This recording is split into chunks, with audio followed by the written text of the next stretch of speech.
대표 강사님 그분을 강의를 해줄 텐데 여러분들 좀 유익한 시간대로 하면 좋겠습니다. 알겠죠?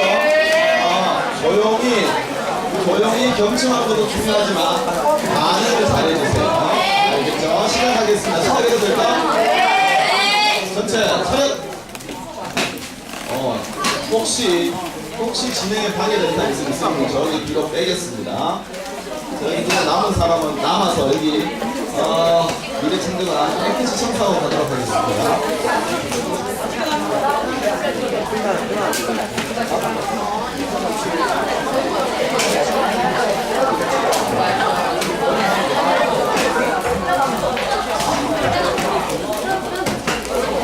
자, 수학 선생님 먼저 하도록 하겠습니다. 나오실 때 크게 박수해 주세요.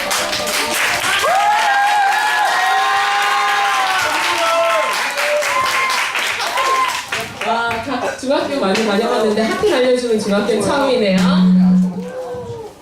네, 안녕하세요. 수학강사 백은하입니다. 원곡중학교 분위기 좋아요. 여러분 수학 수포자라는 얘기 많이 들어보셨죠? 선생님이 오늘은 여러분의 이 월곡중학교 지금 이 자리에 있는 친구들만큼은 절대로 수포자가 되지 않도록 하기 위해서 제목을 놓지만 수학이라고 적었습니다. 근데 여기 PPT 리모컨이 없는 관계로 제가 이렇게 하면 여기 초록색 입은 친구가 눌러줄 겁니다. 준비되셨나요? 네! 눌러주세요. 네, 우리나라 수포자 현황에 대해서 먼저 얘기를 해줄 거고요. 그 다음에 왜 수포자가 생기는가. 자, 그 다음에 문이과 통합되는 거 아시죠? 지금 현재 중학교 1학년부터 중3까지 지금 당장 중3 학생들 손 들어보세요. 중3 학생들은요, 이쪽에 많이 쏠렸네요.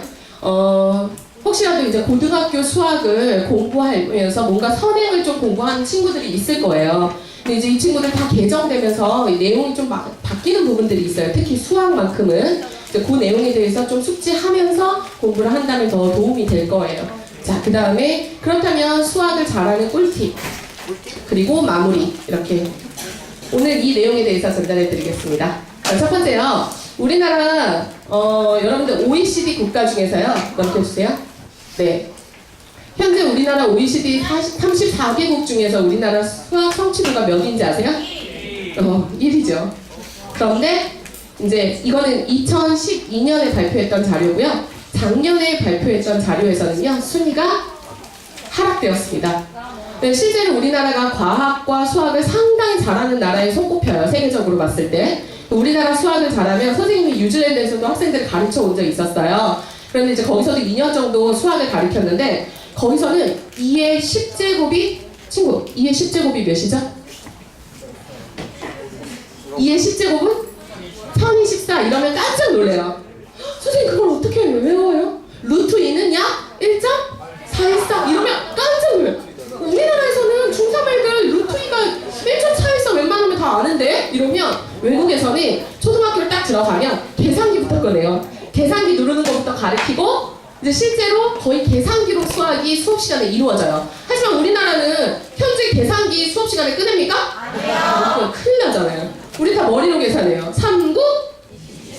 이러니 얼마나 똑똑해 우리나라 애들이. 이렇게 수학을 잘하는데도 불구하고 실제 수학에 대해서 자, 할애하는 공부 시간도요. 일본에 비해서 넘겨주세요. 상당히 높아요. 우리나라가 주당 수학 공부 시간이 평균 10.4시간이래요. 그러니까 예를 들어서 하루에 2시간씩 5일 동안 아니면 하루에 3시간씩 며칠? 계산도 잘해요. 그런데 이렇게 수학을 많이 함에도 불구하고 그 다음 자료는요. 수학에 대한 흥미도가 58위. 그리고 관련 직업은 수학과를 가면 마치 수학 선생님만 되는 줄 알아요. 수학이 얼마나 모든 학문의 기본이 되는지도 모르고 수학과를 나오면 다 수학 선생님만 되는구나 이렇게 생각하고 수학에 관련된 능력에 대한 자신감도 하락. 선생님 실제로 가르치고 있는 친구 중에요. 정말 똑똑한 친구가 있어요. 여러분 혹시 외대부고 아세요? 외대부고 친구인데요. 거기서도 거의 탑이에요. 정말 잘해요. 그런데 그 친구한테 너는 수학은 어떻다고 생각해? 이렇게 물어보잖아요. 어려워요. 정말 잘하는데도 잘하면 잘할수록 더 수학을 어렵게 느껴요. 되게 슬픈 현실이에요. 덴마크가 여러분 많이 TV에서도 봐서 알 거예요. 행복지수 1위, 그리고 뭐 성취도 이런 것들도 상당히 성취도가 아주 좋지는 않아요. 하지만 그냥 덴마크는 행복지수가 높아. 그리고 수포자가 거의 없어요. 그래서 그 친구들한테 이렇게 인터뷰를 했어요. 수학 어떻게 생각합니까? 이랬더니 재밌어요. 정말 못해도 재밌어요. 수학을 포기하는 친구들이 단 한 명도 없대요.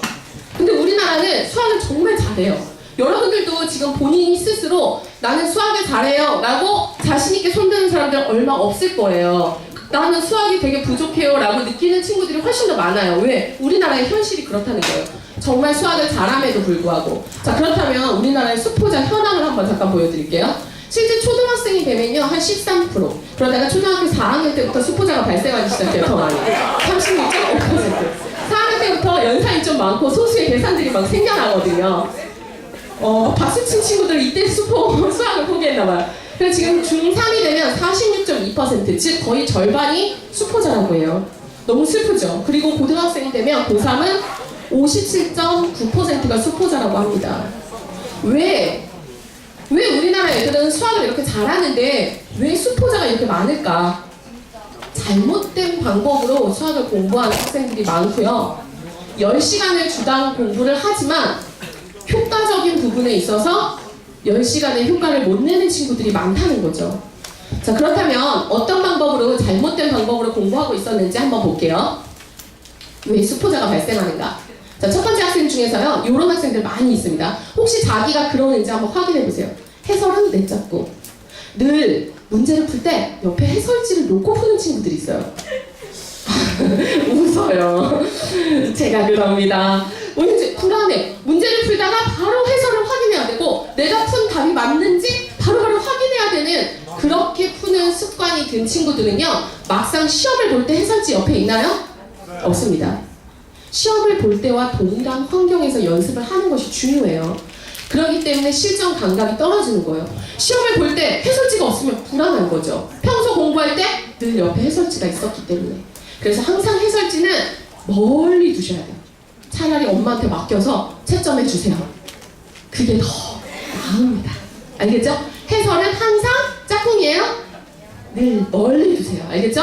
자, 그 다음 두 번째는, 자, 문제집을 많이 푸는 것이 수학을 잘하는 비결일까요? 자, 우리 1, 3, 3, 1이라는 말 들어본 적 있는 사람 손 들어보세요. 1, 3, 3, 1. 친구. 마스크. 네. 손 든 거 아니었어요? 1, 3 따라한 거였어. 자, 한 권의 문제집을 3번 푸는 것이 더 효과적인지, 아니면 3권의 문제집을 한 번씩 푸는 것이 더 효과적인지. 어떤 거죠? 한 권의 문제집을 3번씩 푸는 것이 더 효과적이고요. 그렇다면 문제집 선별이 중요하겠죠? 한 권의 문제집을 제대로 된 걸 선별해서 3번씩은 풀어야 돼요. 그때 가장 좋은 문제집이 뭔지 아세요? 네. 여러분. 교과서입니다. 교과서. 제가 무슨 센스학에서 나온, 사실 제가 센스학에서 고등 인강을 하고 있습니다. 그렇다고 해서 제가 센스학에서 나온 건 아니고요. 사실은 센스학에 대한 잠깐 얘기를 하나 해드릴게요. 이런 거 녹화하면 조금 곤란하긴 한데요. 이거 좀 컷 해주세요. 나중에 편집 좀 해주세요. 녹화 중이라. 센수학 대표님이, 제가 센수학 처음에 센닷컴이 만들어질 때부터 거기서 인강을 찍었었어요. 고등부. 근데 이제 거기 대표님이요, 센수학을 왜 만드셨냐면요, 어떻게 보면 슈퍼마켓 중에서 이런 물건도 있고 저런 물건도 있고 이런 것처럼 수학에선 제일 중요한 게 유형서가 아닙니다. 개념서예요. 대표님이 서울대 수학과를 나오셨어요. 그래서 수학이 가장 중요한 건 개념이다, 개념 중심이다, 이렇게 늘 강조해 오시면서 유형서는 그래도 학생들의 트레이닝을 위해서 혹시 잘 팔리지는 않겠지만 그냥 한번 만들자 하고 만들었어요. 옛날에는 다들 개념서만 가지고 공부를 했어요. 수학은 정석이다 하면서. 그런데 센수학이 등장을 하면서 갑자기 전국에 몇천만 부가 막 팔리기 시작한 거예요. 대표님이 당황하셨어요. 우리나라 애들이 수학을 이렇게 공부하면 안 되는데, 유형서를 공부하는 게 아닌데, 개념 중심적으로 해야 되는데, 그래서 개념쌤이 또 나왔습니다. 자, 아무튼 수학은요, 개념 중심적으로 공부해야 돼요. 그 내용에 대해서 선생님이 잠시 후에 또 얘기를 해줄게요. 자, 즉 문제집은 한 권 번의 문제집을 3번 이상씩 푸셔야 돼요. 그러면 문제집에다가 계속 이렇게 풀면 또 보고 싶지 않잖아요. 그쵸? 그래서 문제집은 그대로 놓고 여러분 그 A4 용지를 6칸을 나누면 수학 문제 풀기에 상당히 좋은 칸이 만들어져요. 그래서 그렇게 해설을 그쪽에다가 따로 풀이 과정들을 적으면서 연습을 하세요. 알겠죠? 자, 그 다음 교과서는 쉬워도 너무 쉬운가요? 절대 그렇지 않습니다. 자, 모든 문제집에 기반이 되는 것은 교과서를 토대로 기반이 되고요. 여러분 교과서 출판사가 어디죠? 동아출판사. 동아출판사에 보면 그 뒤쪽에 보면 생각해보기, 생활 속 수학 이런 문제들도 많이 있죠. 그런 문제들을 여러분이 잘 생각해 보면서 교과서에 있는 모든 문제들을 완벽하게 해결할 수 있는 친구들이라면 다른 문제들 오더라도 다 해결할 수 있어요. 그게 바로 수학에서 중요한 개념이라는 거거든요. 그래서 여러분 교과서에 있는 문제들을 3번 이상씩 반복해 보세요. 그리고 나서도 안 된다면 수포자 되시면 안 됩니다. 알겠죠? 자, 그 다음 꿀팁에 대해서는 나중에 얘기해 드릴게요. 자, 우리 친구들랑 강남 가는 친구들 많아요. 특히 중3 학생들 같은 경우는요, 이제 고등학교를 준비하다 보니까, 옆에 있는 친구가 미적분을 하고 있대요. 근데 자기는 지금 수1을 하고 있는데, 난 중3 것도 부족한데, 친구가 미적분을 한다고 하니까 갑자기 막 엄마를 쫄라서 어머나 나 과외라도 시켜줘 나 지금 미적분학 해야 될 것 같아 막 그래서 한 달 사이에 막 수원 수투를 끝내고 친구를 막 따라갑니다. 절대 그러시면 안 돼요. 학생들마다요. 저는 선생님은 항상 이제 강남인강뿐만 아니라 EBS 공교육에도 있었었고요. 선생님 학교에도 있었었고요. 그리고 사교육에도 있었어요. 그런데 선생님은 항상 한결같이 느끼는 건 뭐냐면 전국에 있는 모든 중학생들이 중1이라고 하더라도 수준이 다 같지 않습니다. 중3이라고 하더라도 수준이 다 같지 않습니다. 그러면 자기 수준에 맞춰서 자기 수준을 아는 사람은 본인 자기 자신이에요. 누구보다 자기 자신의 수준을 잘 알 거예요. 나는 지금 중3이긴 하지만 중학교 1학년 때 문자화식이 잘 안 됐어. 방정식이 잘 안 됐어. 그래서 자꾸 발목을 잡고 있어 내 수학이. 그런 친구들은요 과감하게 중학교 1학년 거부터 다시 공부하셔야 됩니다. 나는 중3 문제를 타고났나 봐. 다 풀려. 교과서가 3번씩 풀 필요도 없어. 완벽해. 이런 사람들 같은 경우는 고등과정 다시 공부하셔도 됩니다. 수준이 다 달라요. 선생님 여기서 잠깐 한 가지 선생님의 사생활 얘기 하나 해줄게요. 선생님의 아기가 있는데요. 아기가 딱 태어나고 나면요 이제 조리원 동기라고 해서 조리원에서 만난 친구들을 조리원 동기라고 합니다. 근데 조리원 동기한테 전화가 왔어요. 애기 뒤집어? 이렇게 물어보는 거예요. 그때가 태어난 지 103일째 되는 날이었어요. 며칠째 뒤집었죠? 몰라요. 자기가 며칠째 뒤집었는지 몰라요. 그쵸? 며칠째 걸었죠? 모르죠. 하지만 엄마들한테 그게 되게 중요했었어요. 얘가 103일이 됐는데 우리 애는 왜 안 뒤집지? 그러니까 저는 불안한 거예요. 그래서 엉덩이를 들썩들썩 애기한테 너는 왜 안 뒤집니? 너 안 뒤집니? 우리 애기는 130일이 됐을 때 갑자기 휘가닥 뒤집는 거예요. 내가 그렇게 엉덩이를 들썩들썩해도 안 뒤집더니 130일이 되니까 뒤집더라고요. 사실 지금 와서 보면요 103일 때 뒤집는 거랑 130일 때 뒤집는 거랑 자기가 며칠째 뒤집었는지 모를 정도로 중요한 문제가 아니에요. 여러분이 고등학교 수학을 지금 시작하는 거랑 나중에 시작하는 거랑 그게 장기적으로 봤을 때는 중요한 게 아니에요. 자기 수준에 맞춰서 자기가 근육이 발달해서 뒤집을 수 있을 때, 자기가 근육이 발달해서 걸을 수 있을 때 그 적기적소가 제일 중요한 거예요. 엄마들한테도 꼭 이 얘기를 해주세요. 엄마, 옆집 친구가 미적분학 한다고 나한테 넌 수학을 왜 이거밖에 못하니? 이렇게 얘기하시지 말라고 꼭 전달해주세요. 알겠죠? 자, 그 다음은 수학은 암기 과목이다. 손 들어보세요. 수학은 암기 과목이 아니다. 손 들어보세요. 네, 지금 손든 친구들이 아마 수학을 조금 힘들어할 수도 있어요.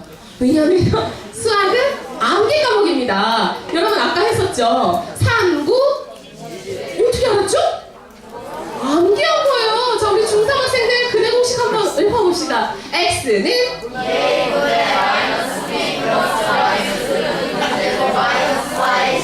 월곡 중학교 수학 선생님 멋지네요. 예. 중3 학생들 근해 공식 다 암기하고 있습니다. 수학은요 이해를 토대로 한 암기 과목이에요.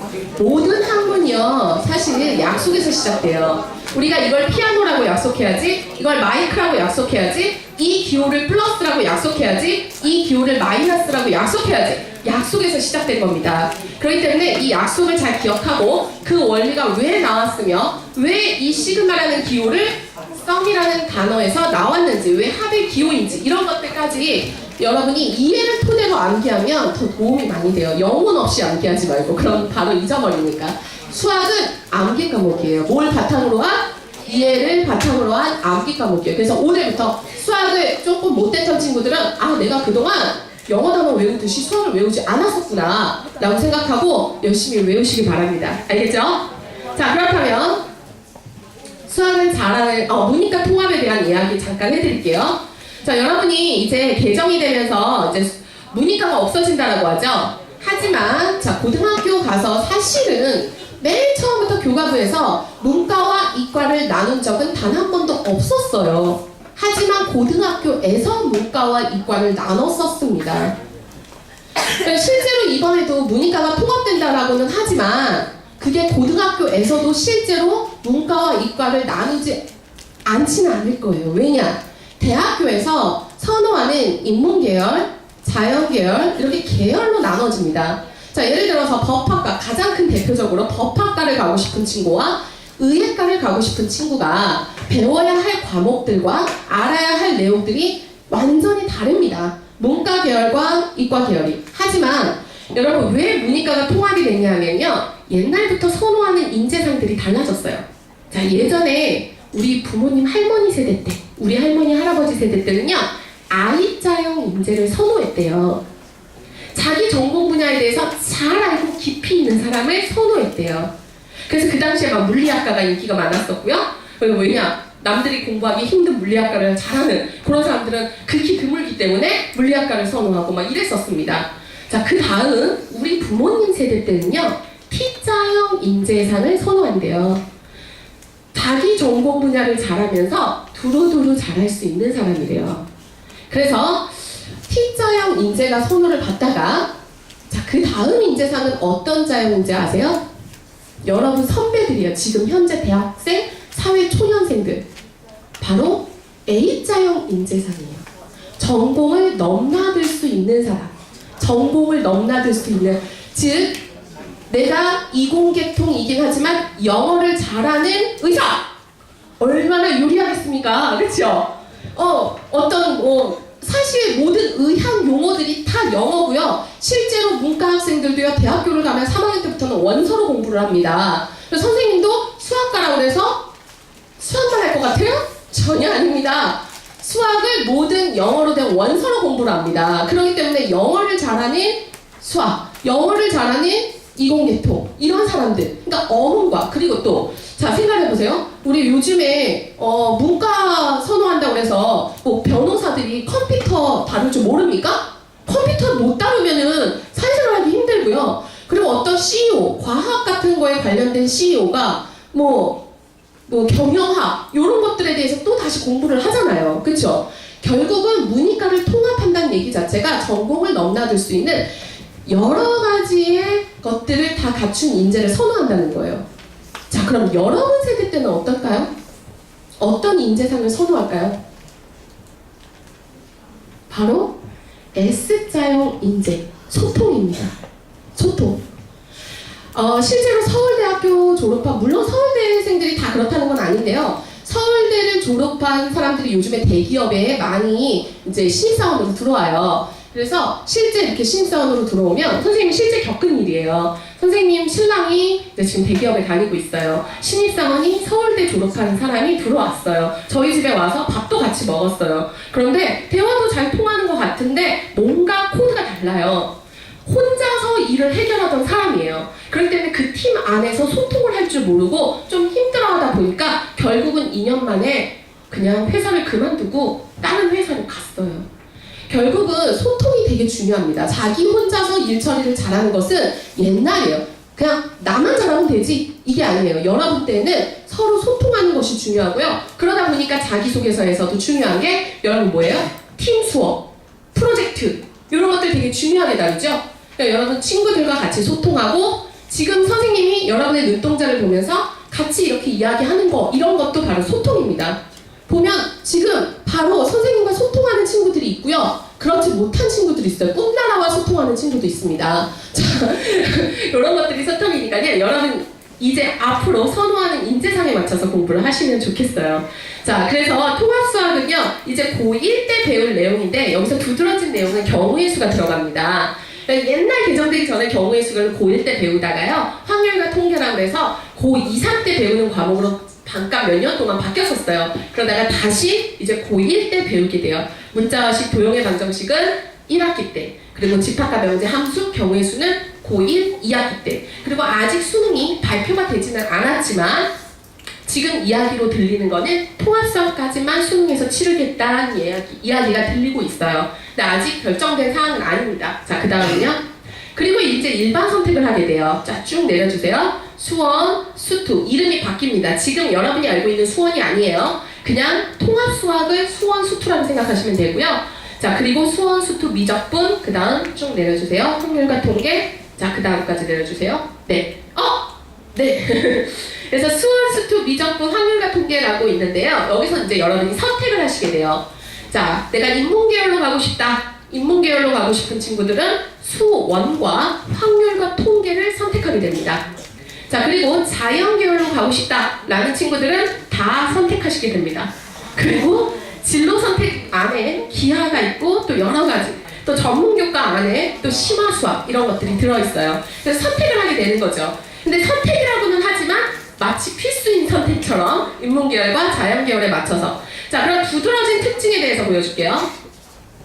옛날에는요, 지수와 로그, 수열, 문과 학생들이 요거까지만 배웠었어요. 그래서 수학을 싫어하는 친구들이 수학을 피해서 이과로 가는 친구들이 있었어요. 그런데 자, 이제 인문계열조차도 지수와 지수 함수, 옛날 미적 2에 있었던 내용입니다. 로그와 로그 함수, 삼각함수, 수열. 자, 이거는 문이과 공통으로 가장 힘든 과목이 될 겁니다. 문과 학생들, 인문계열로 가는 친구들이나 자연계열로 가는 친구들이 모두 선택해야 되는 과목이에요. 자, 그래서 여러분이 이 부분에 포커스를 맞춰서 여기서 변별력을 요하는 4점짜리 문제들이 수능에 출제될 가능성이 높다. 수능이 여기까지 출제될 거다라고는 하지만 절대 그렇게 출제될 수는 없어요. 만약에 수능이 여기까지만 출제가 된다면 대학별 고사에서 얘네들을 다 보게 될 겁니다. 그렇기 때문에 여러분은 전체적으로 다 공부하신다고 생각하면 돼요. 단지 계속 개정이 되면서 개정의 목표가요, 수학으로 인한 부담감을 경감시키겠다는 게 개정의 목표예요. 그렇기 때문에 여러분 선배 때보다는 그 전 선배들보다는 훨씬 수학이 계속 쉬워지고 있어요. 실제로 고등학교 수학이. 그렇기 때문에 여러분 어느 누구도 나 이제 점점 어려워질 거야 라고 생각하지 마세요. 고3까지 배우는 수학은요, 못할 친구 아무도 없습니다. 진짜. 선생님은요, 고3 3월달에 5등급, 6등급인 친구들 만나서 1등급까지도 되는 걸 봤거든요. 그렇기 때문에 못하는 건 없어요. 단지 자기의 의지가 가장 중요합니다. 자, 그래서 선생님이 이제 그렇다면 수학을 잘하는 방법에 대해서 얘기를 해드릴게요. 네. 틀린 문제 계속 또 틀리죠. 수학에서 오답 노트가 되게 중요해요. 하지만 오답 노트를 작성하다 보면 앞면만 채우다가 보면 그냥 뒤에까지 채우는 친구들이 거의 없습니다. 그렇죠? 그래서 선생님은 평소에 포스트잇을 이용해서 오답잇을 작성하게 합니다. 자, 보세요. 포스트잇을 그냥 이렇게 만들어서요. 자, 틀린 문제가 있을 때 그 문제에다가 딱 붙입니다. 자, 다음 페이지 보여주세요. 이 문제가 있는데 이 틀린 문제에다가 포스트잇을 여기 딱 가리면 자기 풀이라든지 답이라든지 이런 것들이 가려져요. 그래서 그걸 가리고 문제만 보고 거기다 풀이 과정을 다시 적는 거예요. 그럼 나중에 시간이 지난 후에 앞부분을 복습했을 때 이 포스트잇이 붙어 있었던 문제들만 다시 한 번씩 풀어주는 거죠. 그래서 틀린 문제는 또 틀리기 때문에 반드시 이렇게 오답잇을 이용하여 여러분이 꼭 틀린 문제를 체크하시길 바랍니다. 자, 다음은요. 문제는 바뀌어도요, 개념은 바뀌지 않습니다. 유형서가 이 세상에 아무리 많이 있다고 하더라도요, 여러분 수능이 벌써 10년 넘게 치러졌고요. 매년 3월, 6월, 9월 뿐만 아니라 사설 모의고사까지 합치면 매달 모의고사가 있는데도 고1부터 고3까지 모든 모의고사 문제들이 똑같은 게 단 하나도 없습니다. 수학 개념은 딱 정해져 있는데 문제는 계속 새로운 문제. 여러분이 수능을 볼 때 태어나서 처음 보는 문제를 해결해야 돼요. 그게 수능입니다. 똑같은 문제가 나오면 안 돼요. 저작권 문제 걸려요. 그렇기 때문에 태어나서 처음 보는 문제를 풀어야 되는데, 그렇다면 문제는 바뀝니다. 하지만 개념은 바뀌지 않아요. 자, 누구죠? 공부만 하는 월곡중학교입니다. 네, 다른 학교는 딱 띄우는 순간 아! 하는데 방탄을 모르는군요. 자, 다음에 이게 화질이 조금 안 좋아서 그렇죠. 네, 자, 다음 화면 띄워주세요. 네. 참 이런 분위기면 안 되는데 선생님의 의도는 딴 학교 가면요 딱 띄워주잖아요. 이래요. 그 다음 페이지 띄워 난리가 나요. 왜냐하면 옷을 이런 옷을 입고 있나 저런 옷을 입고 있나 방탄은 방탄입니다. 여러분이 정확하게 방탄이라는 것을 알기만 한다면 어떤 옷을 입고 있어도 바로 캐치할 수 있다는 거예요. 수학도 마찬가지예요. 문제는 바뀌지만요. 정확한 개념을 갖고 있다면 여러분이 이 문제가 이 개념에 관한 문제구나 하고 캐치할 수 있다는 거예요. 자, 그렇다면 개념이 그렇게 중요한데 그 개념 공부라는 것은 무엇이냐면요. 넘겨주세요.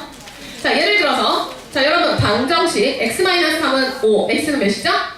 이건 개념 공부가 아니에요. 그냥 산수 계산이죠.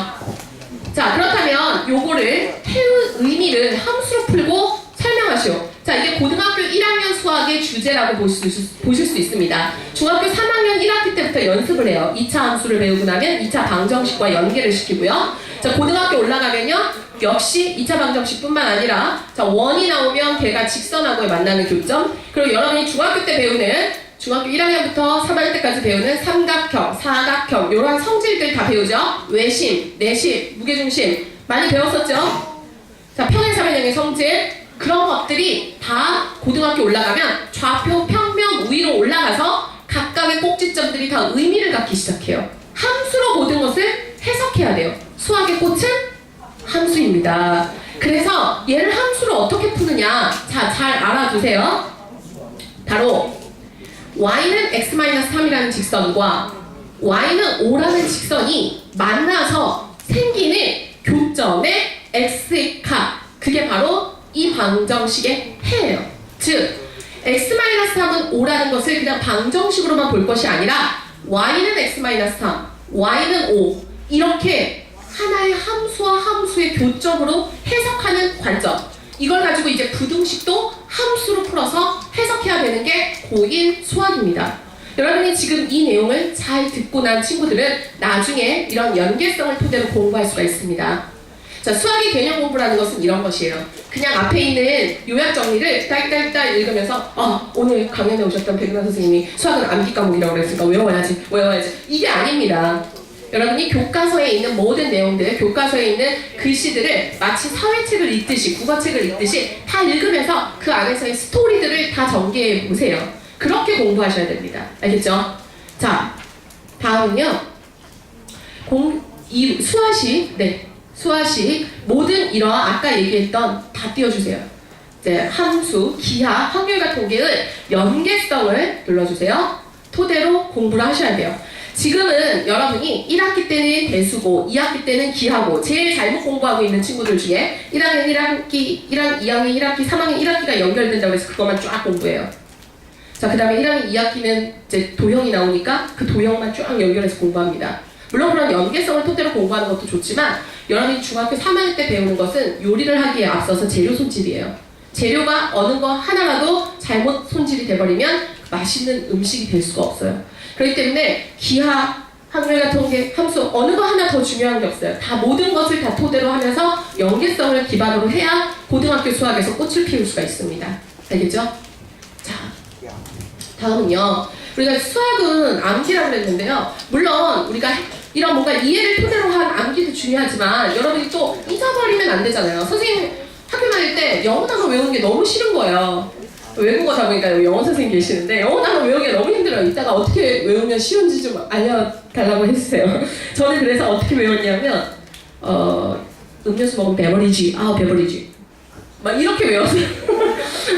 음료수 먹으면 베버리지 그래서 수학도 그런 식으로 뭔가 쉽게 외울 수 있는 방법이 없을까 선생님이 아이들을 가르치면서 했던 방법 중에서 예를 들자면 자, 자기만의 공식 방법을 암기 방법을 따로 만들어 가세요. 자, 눌러주세요. 자, 이거 여러분 너무 중요한 공식이죠. a의 제곱 마이너스 b의 제곱은 a 플러스 b, a 마이너스 b. 중학교 2학년 중간고사 때도 아마 나왔을 거고요. 중학교 3학년 중간고사 때도 나왔을 거예요. 고등학교 1학년 중간고사 때도 또 나옵니다. 이 합차 공식은 안 나올래야 안 나올 수가 없고 응용도 엄청나게 많이 됩니다. 자, 그렇다면 이 합차 공식을 어떻게 외우냐? 자, 보세요. 앞뒤가 똑같은 합차 공식. 앞에 거랑 뒤에 게 똑같아야 돼요. 앞에 거랑 뒤에 게 똑같고 합차로 나와 있을 때 이 공식은 이렇게 뿐만 아니라 이쪽을 이쪽으로 이렇게 거꾸로도 볼 수 있어야 돼요. 그래서 앞뒤가 똑같은 합차 공식 이런 식으로 뭔가 자기만의 노하우들을 담아서 공식 암기를 꼭 하시길 바랍니다. 자, 그렇다면요.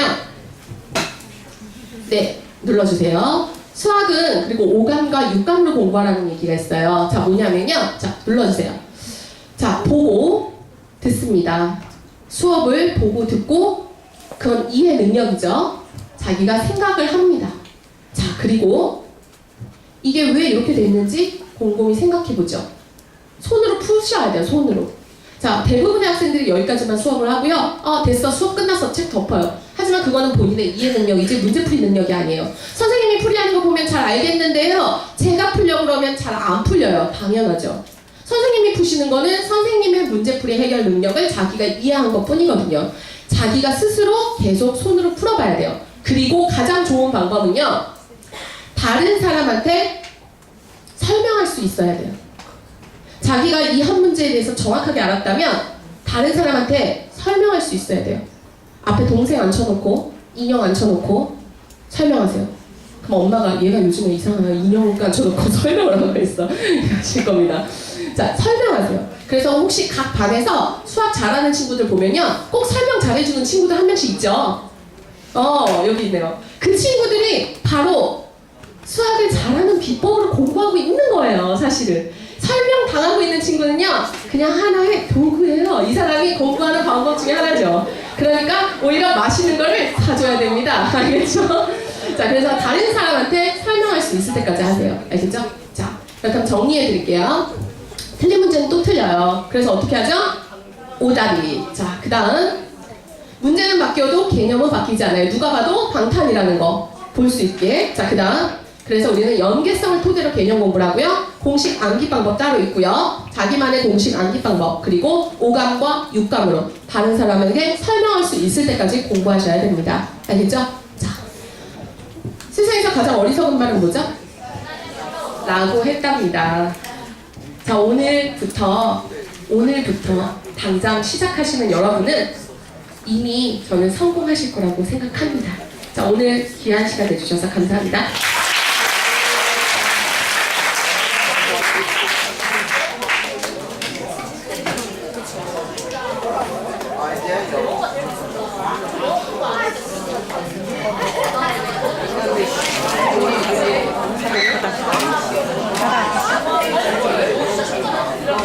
안녕하세요. 네, 저 변장상 영어과 한상입니다. 네. 한 가지 양해 말씀드려야 될 게 이제 선생님이 한 20분 정도 얘기하려고 준비를 했거든요. 근데 여러분들 끝나는 시간이 언제예요? 55분. 오, 안 될 것 같아. 그 안에는 내가 못 끝낼 것 같아. 조금 더 해도 돼요? 네, 감사합니다. 그래서 선생님이 준비한 이야기를 좀 더 약간 더 전달해 드릴 테니까 한 5분 정도 좀 더 수업한다 해서 저한테 돌 던지지 마시고 했으면 좋겠어요. 좀 바꿔줄 수 있나요? 영어 좀 띄워주세요. 네. 혹시 여러분들 그 수능 영어 문제 풀어본 사람 있어요 혹시? 우와, 예, 처음 들으시고? 되게 어려웠을 텐데? 그 풀어보면요 굉장히 어렵고 난해할 겁니다. 왜냐면은 이 수능 문제가 요새 굉장히 어려워졌어요. 그래서 마치 무슨 철학 문제, 그 철학 책을 읽는 것처럼 굉장히 난해한 그런 문제가 있어요. 혹시 아직 수능 문제 안 풀어본 사람들은 수능 문제 다운받아가지고 해설지라도 한번 읽어봐. 해설을 읽어도 우리말 해설을 읽어도 무슨 말인지 모르겠어요. 상당히 어려워졌습니다. 여러분들 지금 절대평가제라고 들어봤어요?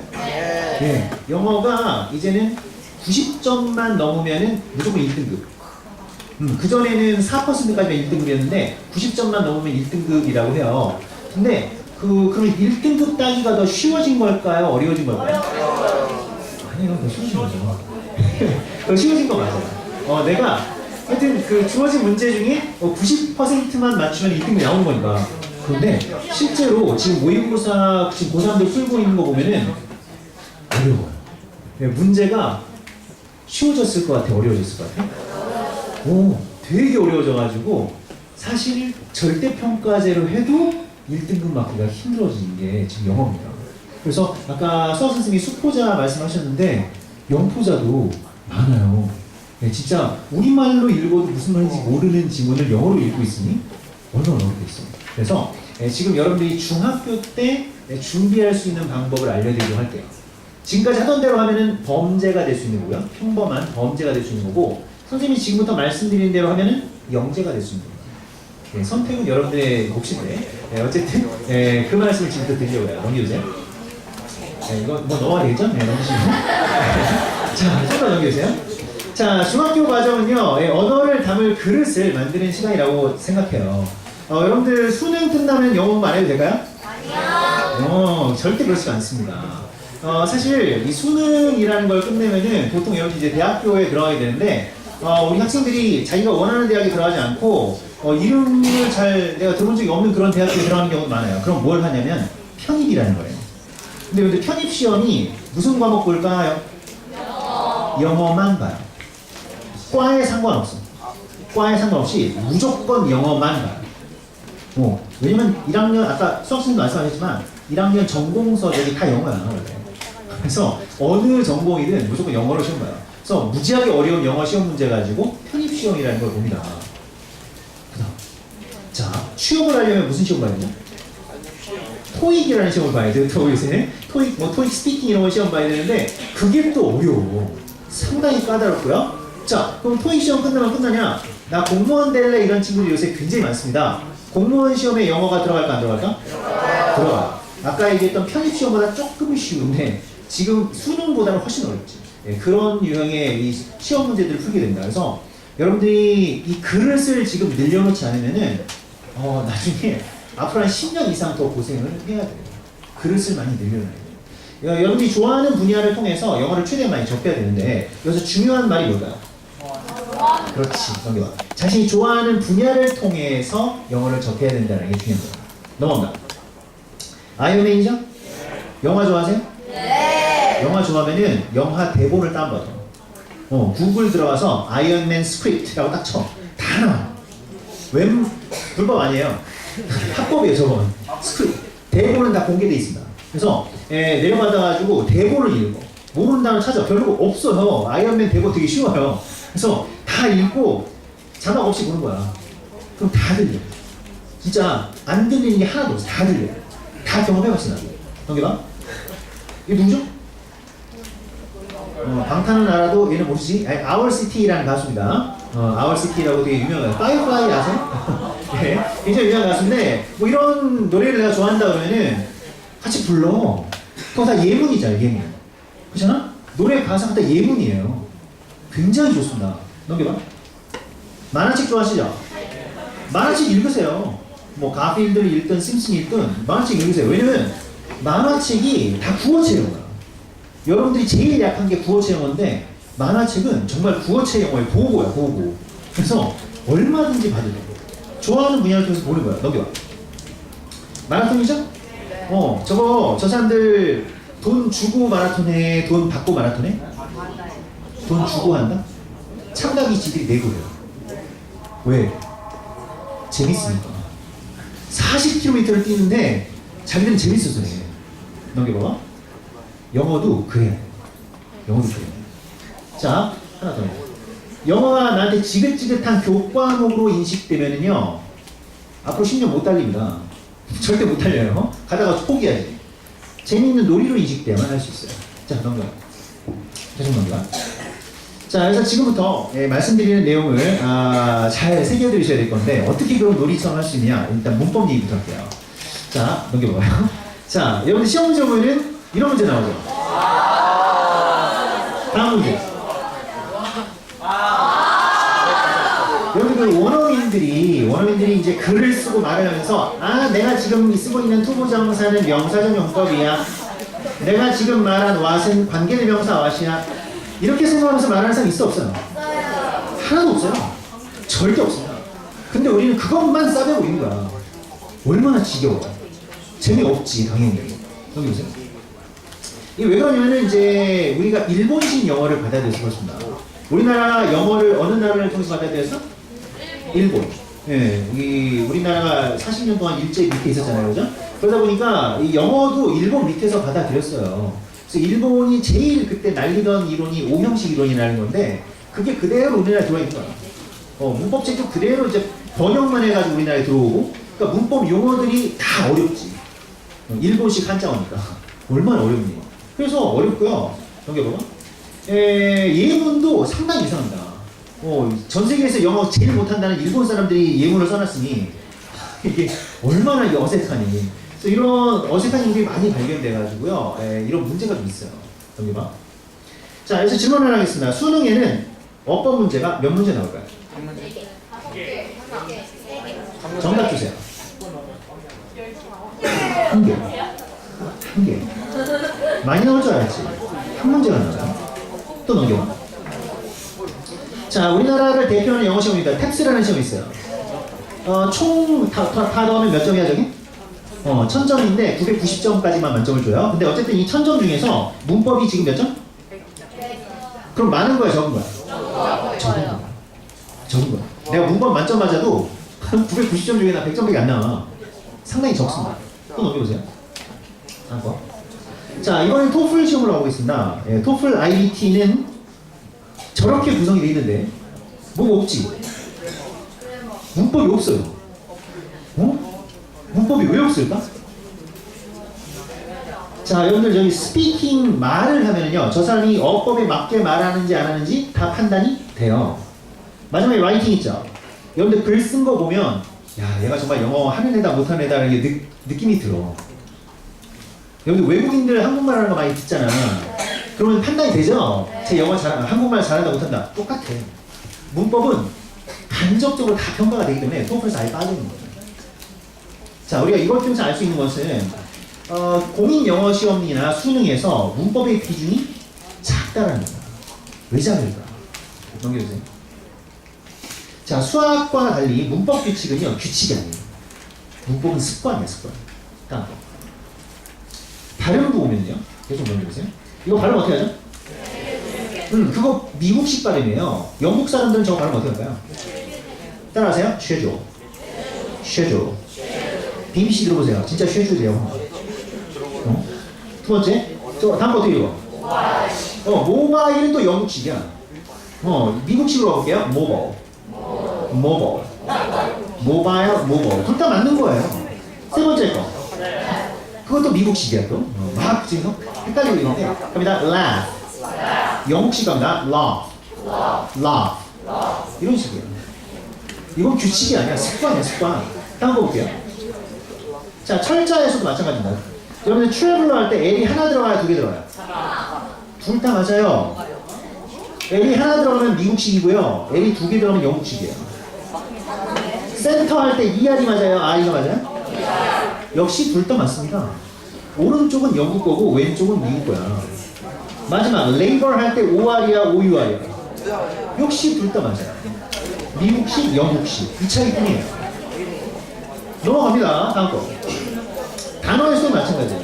여러분들 우리 추락이라는 단어가 있는데 영국 사람들은 저거 뭐라고 부르는데? 롤이라고 불러.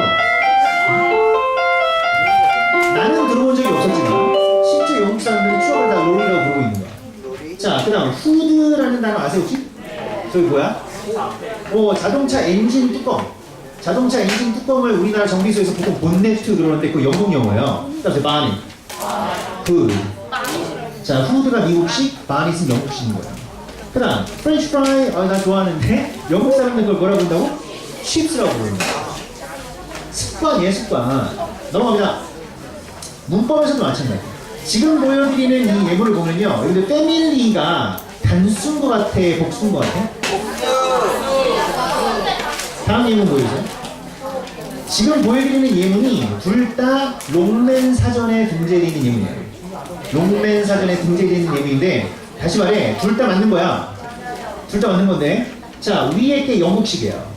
영국 사람들은요, 패밀리라는 거가 이게 한 덩어리일 수도 있지. 가족이라는 한 단위일 수도 있어서 단수 취급할 수도 있고, 아, 가족이라는 건 엄마, 아빠, 나 여러 사람이 모인 거니까 몇 사람 복수로 봐가지고 쓸 수 있다. 이게 영국식이야. 미국식은요, 밑에처럼 패밀리에 S 안 붙어 있죠. 단수니까 그냥 리브즈라고 씁니다. 근데 둘 다 맞다는 거야. 그래서 우리가 여기서 알 수 있는 거는 문법은 규칙이 아니라 습관이라는 겁니다. 공인영어 시험을 출제하는 분들도 그걸 아는 거예요. 그래서 문법을 너무 크게 보지 않고 작게 출제하는 거예요. 넘겨봐. 그래서 여러분들 침소봉대라는 말 아세요? 여러분 국어도 잘해야 된다. 우리나라는 국어는요 80%가 한자어예요. 한자 모르고 한국말을 한다. 이거 말도 안 되는 얘기야 사실. 저 바늘 침자잖아. 봉은 저 막대기죠? 그래서 조그마한 바늘을 봉, 막대기처럼 크게 보는 거, 과장하는 건데 문법을 우리가 너무 과장해왔다. 그래서 지금도 여러분들이 문법을 이만큼 공부하고 독해 요만큼 하면은 영어 공부를 거꾸로 하고 있는 거예요 지금. 그런데 언어의 4대 영역이 뭐죠? 아까 토플에 있었던 그 영역이에요. 듣기, 말하기, 읽기, 쓰기. 듣기, 말하기, 읽기, 쓰기인데 이 4대 영역을 내가 구사하면서 맨 마지막에 내가 말을 똑바로 하기 위해, 내가 글을 똑바로 쓰기 위해 하는 게 뭐야? 문법인 거야. 그래서 문법은 마지막 단위, 마지막 과정이지 첫 번째 과정이야. 넘겨봐. 그래서 여러분들이 또 내신을 또 해야 되잖아. 내신은 또 문법 문제 비중이 엄청 높잖아요. 그래서 한 번은 정리를 해야 돼요. 그래서 보통 집에 있는 문법책 가지고 앞에만 조금 보고 넘기면 끝나잖아. 그러지 말고 처음부터 끝까지를 보셔야 돼요. 딱 한 번. 처음부터 끝까지 정리합니다. 저 강의는 강남 강의 있는 강의인데 누가 강의할 것 같아? 선생님 해요. 그래서 선생님하고 이제 뭐 같이 해도 되고 혼자 해도 되고 하여튼 본인이 갖고 있는 문법책을 처음부터 끝까지 본다는 게 중요해. 그걸 쫙 보고 나서 이제부터는 참고만 하는 거죠. 내신 시험 범위에 딱 나왔을 때 그걸 참고만 하는 거예요. 그렇게 문법 공부를 하셔야 돼요. 다음 거 보겠습니다. 넘겨.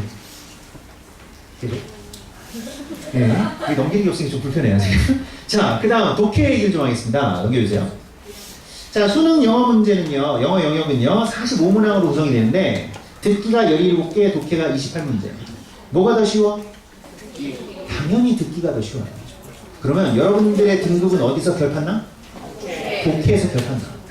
독해에서 결판이 나는데 아까도 얘기했지만 무지하게 어려워요. 그래서 이거를 그냥 지금까지 하던 대로 하면은 안 되겠다라는 게 내 판단이에요. 넘겨보세요. 여러분들 내년 3월 달에 답까지 보지 못한다. 내년 3월 달에 모의평가라는 걸 보게 됩니다. 전국 모의고사를 보게 되는데 그거가 끝나면요 정말 충격과 공포에 빠집니다. 나 그래서 중학교 때까지 영어 좀 했는데 나 그 90점 나오고 했는데 모의평가 보니까 박살이 나는 거야. 진짜로 그래요. 제가 제 선생님 Q&A 게시판에 불날 때가 저 때야. 선생님 나 영어 어떻게 해야 돼요? 상담 나오고 장난이 아니에요. 여러분들 고등학교 1학년 모의고사를 아직까지 안 풀어본 학생들은요 오늘 집에 가서 당장 풀어봐. 우리 강남인강 홈페이지에도 올라가 있어. 다 탑재돼 있고 뭐 서점 가서 고1 모의고사 사도 돼. 하여간 무조건 풀어봐야 돼. 그 충격과 공포를 지금 받아봐야 돼. 지금. 내가 정말 박살 나는구나. 이렇게 많이 틀리는구나라는 걸 지금 경험해봐야지 내년 3월 달에 경험하면 정말 큰일 난다. 오늘 나하고 약속하자. 오늘 집에 가서 뭐 한다고? 모의고사. 모의고사 딱 한 회분만 풀어. 딱 한 회분 풀어보고 나는 어디가 잘못된 걸까? 이거를 꼭 생각해봐야 돼. 지금. 넘겨주세요. 그래서 독해 실력은 지금 쌓아야 되는데 넘겨봐. 여러분 이 질문 제가 지금 하고 싶어요. 여러분 지금 현재, 지금 이 시간, 지금 가방 속에 교재 말고 내가 재미로 읽고 있는 영어책 또는 한국어 책이 있어요, 없어요? 있어야 돼요. 정말 있어야 돼요. 이게 없으면은 그릇을 키울 수가 없어. 그릇을 키우는 유일한 방법은 읽는 거야. 넘겨봐.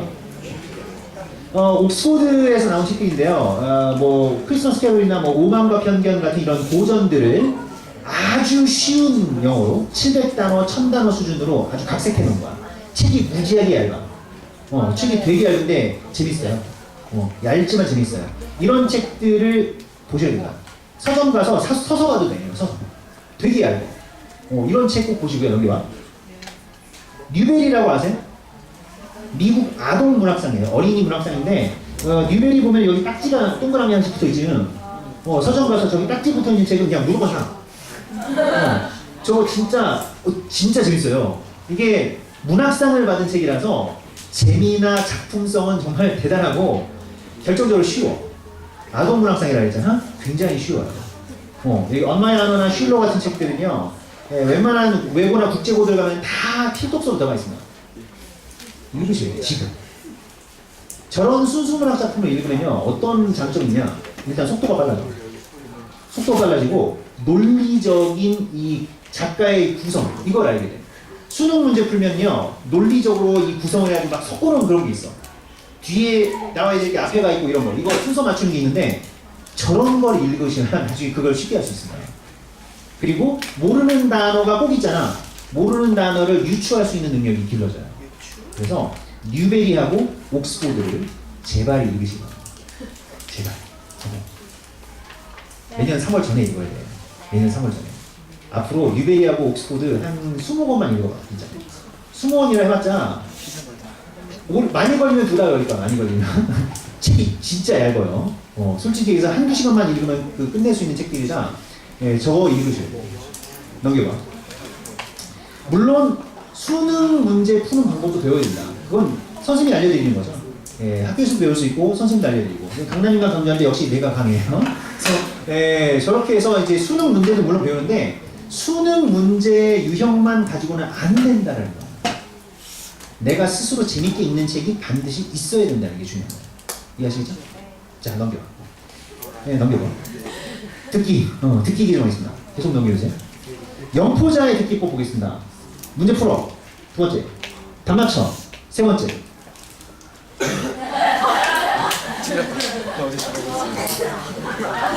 한 번도 없어서. 내가 몇 점 맞은 게 뭐가 중요해, 지금? 그게 왜 중요해? 넘겨봐. 1등급 학생 어떻게 하냐? 일단 문제 풀어. 채점해. 세 번째가 중요해. 말을 해야 돼요. 말을 해야 돼요. 근데 듣기가 안 되는 이유는요, 말하기가 안 되는 거예요. 선생님이 지금 가르치는 학생 중에 그런 학생이 있어. CNN 뉴스를 녹음해가지고 계속 듣고 다녀. 내가 물어봤지. 너 알아듣냐? 못 알아듣겠대. 왜 듣냐? 그래도 들어야 될 것 같대. 그래서 듣는데. 여러분들 내가 중국말을 배우고 싶어서 중국어 방송을 녹음해가지고 들으면 내가 나중에 중국어를 할까요? 할 수 있어요. 내가 6살 이하면 할 수 있어. 6살 이하는 그게 돼요. 근데 6살 넘어가면 그게 안 돼요.